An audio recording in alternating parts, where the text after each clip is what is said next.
I'm gonna make this first recording. I don't know if I'll need to make another one after this about assignments or not. It just depends on, I guess, how much talking I do right now.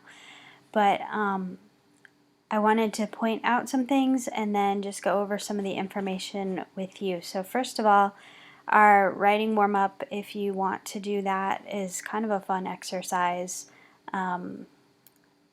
Actually, I already have it open, so I'm just going to go to there and show you what it is. But it's just what objects tell the story of your life. Identify 5 to 10 objects that you would include in an exhibit or a book about your life. Why did you select each of those objects? Do objects tell a story that words or images aren't able to convey quite as effectively?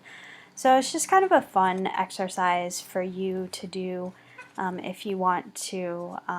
Everyone will be doing that in class tomorrow morning, but you know, that's kind of up to you, because I know you'll have a lot of things you'll need to catch up on in addition to your already busy life. So, you know, that's just, I mean, maybe that's something you could do another time when you find yourself with a spare few minutes, if that ever happens, right? And then on Wednesday, we'll go back and do the sensory journal again, because I think that's a really good practice for us. Okay, so those are the openers, the writing warm-up things. So let's go back to the agenda. All right, so one of the first things that we're going to talk about is understanding logical appeals.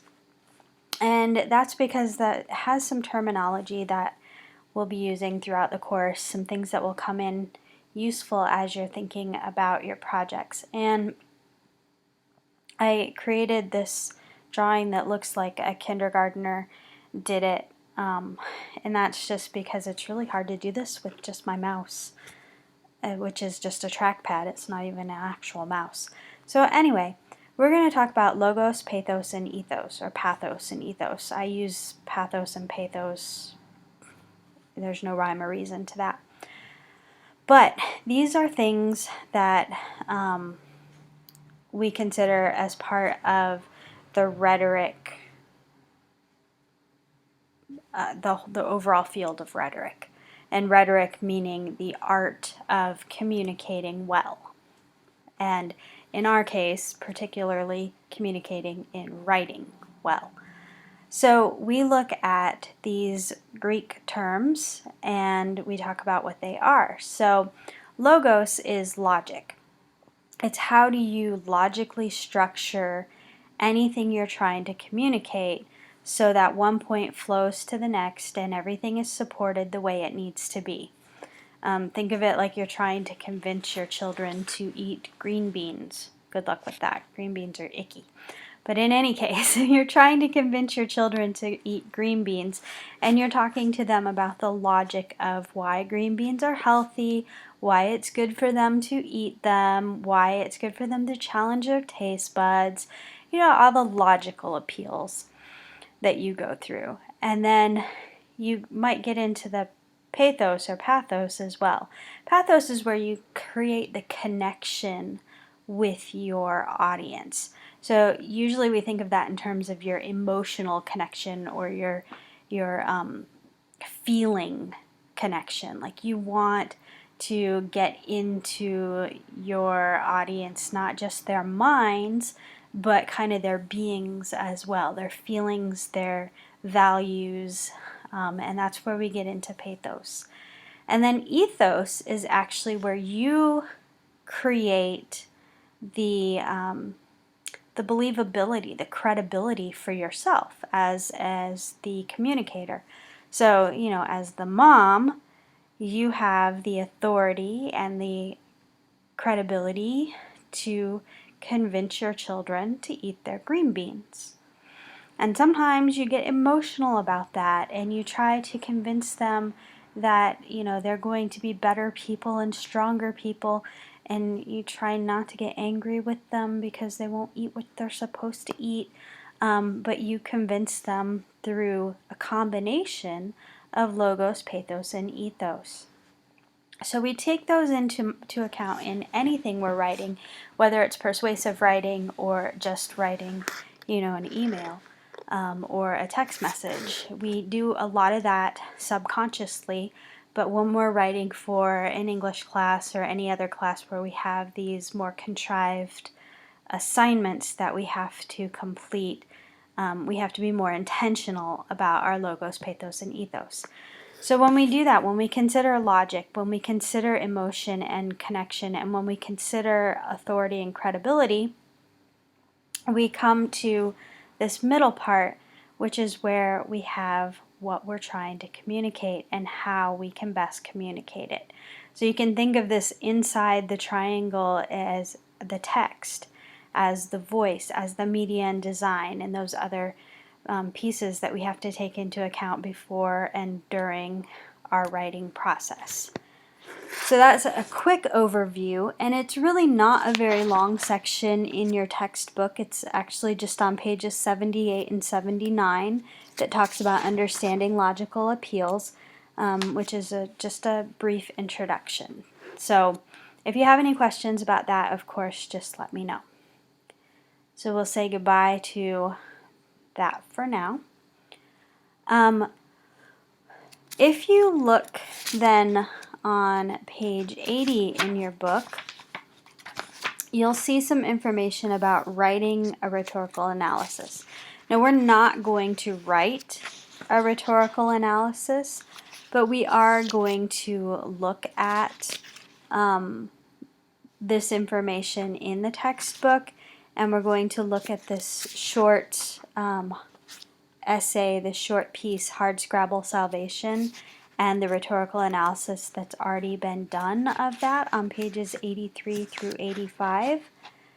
And then the plan is to talk about the homework that you were supposed to read. Was it 145 through 148, I believe, were the page numbers? I had it marked in here. Yeah, 145 through 148, the profile of Fine Balance, the life of a Muslim teenager.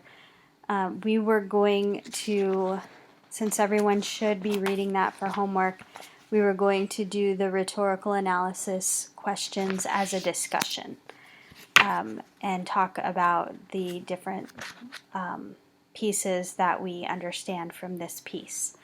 And then the final thing we were going to do would be to talk about the author's, the statement of ethos, your little author statement, but then also the statement of commitment, which you've already drafted your statement of commitment.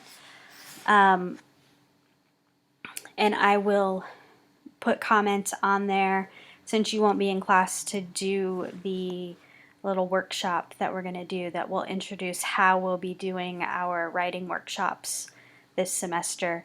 I'll go ahead and do comments in that on yours so that you can revise it and get that finalized for the next week. Yes, that's what I mean. Okay, so the author's statement that creates your ethos. There is in your book on page 79, I believe it is. Yeah, there's an example. It's kind of the last thing in that understanding logical appeals section. There's an example of this author's statement from Joel Preston Smith that says, I'm 48, a journalist, and my work as a writer and photographer has led me 2,500 miles away from my mother and our farm in Liberty. I write about agriculture for In Good Tilth and Sound Consumer, and about the environment for other publications. So our discussion about that is going to talk about how this is someone who writes for 2 publications that deal with agriculture, as well as writing about environmental issues for other publications. So what qualifies this person to write about these things? Well, first of all, we learned that Joel Smith is a journalist, so he's got a background in writing. And then he mentions the farm, the family farm in Liberty. I don't know what state that's in, but in any case, he comes from a farming background. So his family has a farm. It's where he grew up. That's where his mother is, and he has, that knowledge and that experience that qualifies him to write about agriculture. So we were going to just kind of play around on our own with drafting an author statement that creates your ethos. So say, like you mentioned in one of your things that you have 4 kids. So you're a mom. So maybe you wanted to start writing a little column about motherhood for a blog or for a magazine or something, and you could write about, how you're a mom of 4 kids and you work and you go to school and you, whatever it is you do, I don't know, but you could write your little statement that would create your authority and credibility and believability for writing about motherhood things. Or, if you want to write about something completely different, that's fine too. Like maybe you're really into horror films or something, or music, a particular genre of music, or cooking, or whatever it is. You can choose what you want and just focus in on that. And it's only, this, it's only a couple of sentences that he has in his bio. So we're not talking about a long statement or anything, right? So that's pretty much Monday assignment. And then when we get to Wednesday, we're going to be starting to talk about the first project. I'll show you that. Well, I won't show you the document that you will all get. I'll show you my notes document because I haven't written your document yet. I've been kind of procrastinating about that, trying to figure out the best way to present it. So I'll just show you what I have, and then you'll see the link to yours. The document for everyone will be available before class Wednesday. So in preparation for Wednesday, I'm asking everyone to read these 2 short essays, How to Be Black and Mother Tongue. I have links to files of those essays. I'll also be handing out hard copies in class for people who prefer to actually annotate with highlighters or pens rather than trying to do that on the screen. They're not too long, so you should be able to print them if you have a printer at home, or if you want to stop by the office after you get out of your training, if you're able to. I can make the copies available to you there. Okay, so we're going to do an introduction to the project, and then we're going to discuss those 2 readings, How to Be Black and Mother Tongue.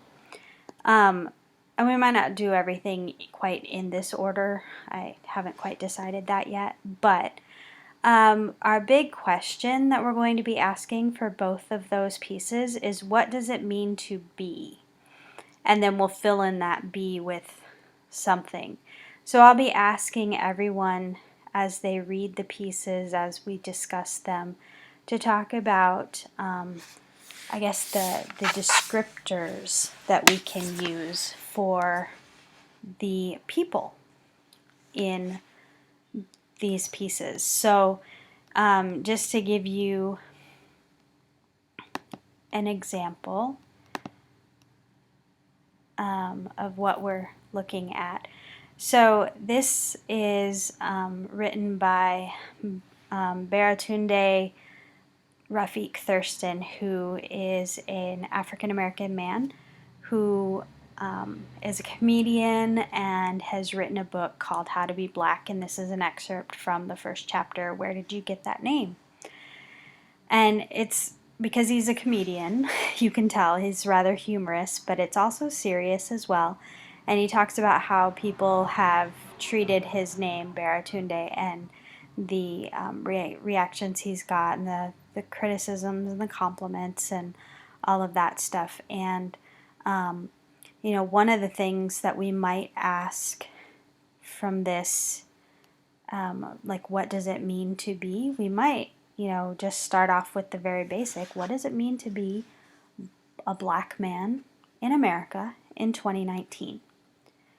What does it mean to be a comedian? What does it mean to be discriminated against? Like, we're just going to go and talk about different things with that. And then the other piece, Mother Tongue, is by Amy Tan. And she talks about English and using English in different ways, her different Englishes that she uses. So, right off we might talk about what does it mean to be bilingual or multilingual? What does it mean to be the child of immigrants? What does it mean to be whatever, So we'll be, as we go through, talking about the different what does it mean to be from those. And then from there, we're going to be working into how to choose a topic for project 1.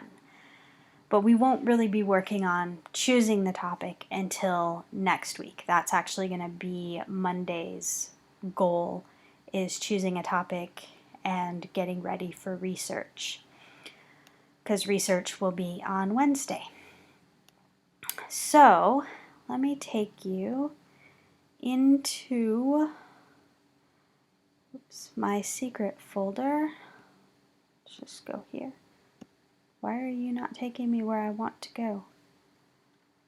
Oh, because I have to select this, because I have a couple secret folders. This is my stuff folder. And in here you can see where I have, so this document it's my notes, as me kind of working out what it is I want you to be doing for this project. And so it's not really in a good presentation format for you to work from, but I'll give you the overview of this so that you kind of have a lay of the land, and then when the real document for you comes up, you'll be set to look at that without too much trouble, I hope. Okay, so it's the essay of ideas, and in your textbook it corresponds to chapter 7.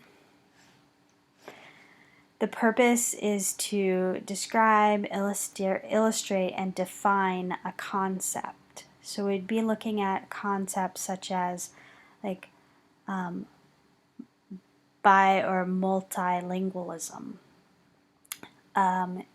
immigrant, like compassionate, things like that. Things that don't necessarily have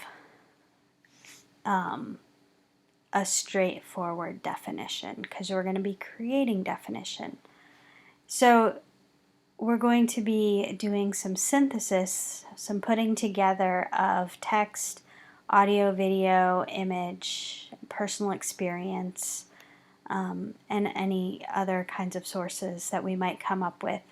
We're going to be personal, engaging, informative, and thought-provoking. So it's an academic essay, but it's not the kind of academic essay that is dry and boring. It's an engaging academic essay.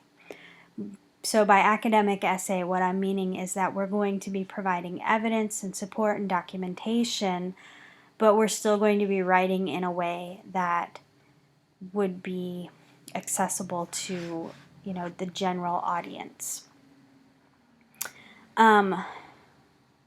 It'll be a multimedia essay, so you'll be expected to incorporate into the essay other forms of media apart from text.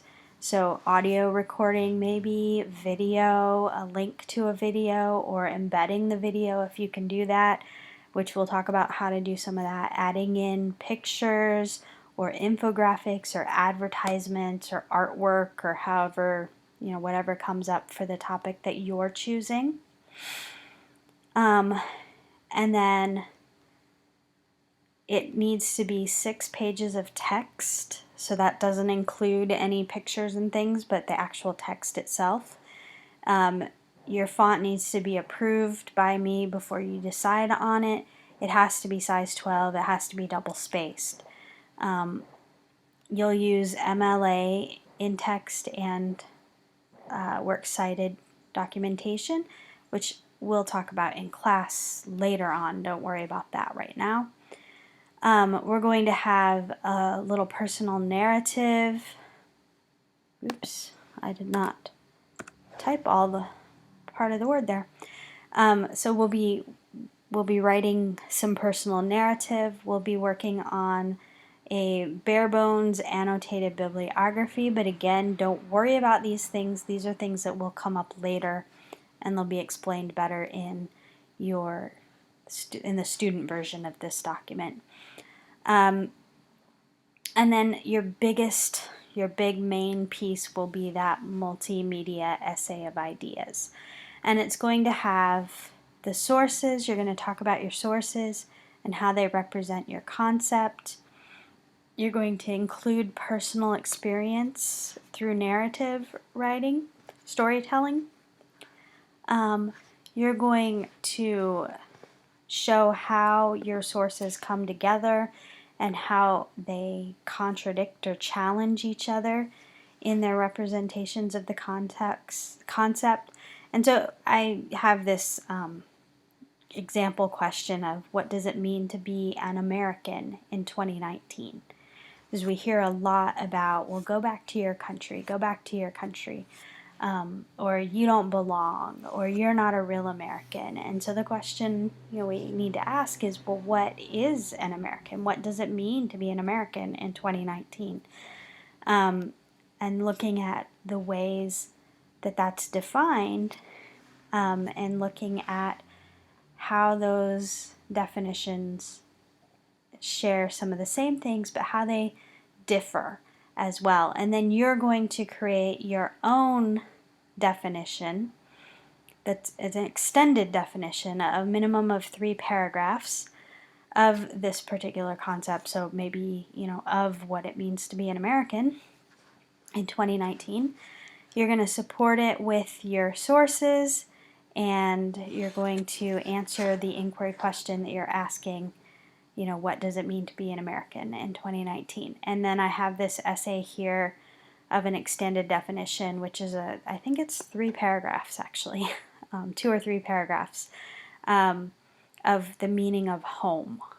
So the question will be, what is home? What does it mean to be home? And John Berger has given an answer via the format of an extended definition. And then there will be, after the project is done, you will get a post-project reflective letter, and that you will write, and I will give you the directions for that. That will also be in your document that you will get. So it looks like a lot of work. It kind of is a lot of work, but we'll be doing a lot of that work in class. You will be expected to do quite a bit outside, but we'll be also doing a lot in class as well. Right, so let's look back at our agenda here.